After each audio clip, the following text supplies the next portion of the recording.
আমি সন্ধ্যার সময় যে ছেলেটাকে দেখাইছিলাম যে মাছ নিয়ে সে ঝামেলায় আছে, বিক্রি করতে পারে নাই, দেখুন সে এখানে বসে আছে।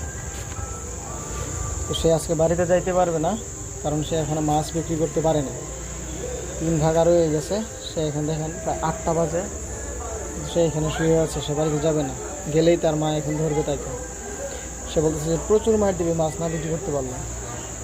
এবং সে এখানে এসে বসে আছে আমাদের এখানে। মাছগুলো নষ্ট হয়ে যাচ্ছে। ভাবি, দা ফিশ ইজ পো। Yes, Paul.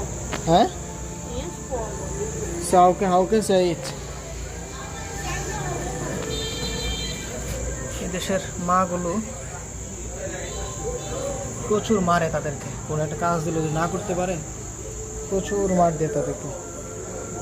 এবং সে এখানে বসে আছে, সে বাড়িতে যাবে কিনা জানি না। যতক্ষণ না মাছ বিক্রি করতে পারবে ততক্ষণ সে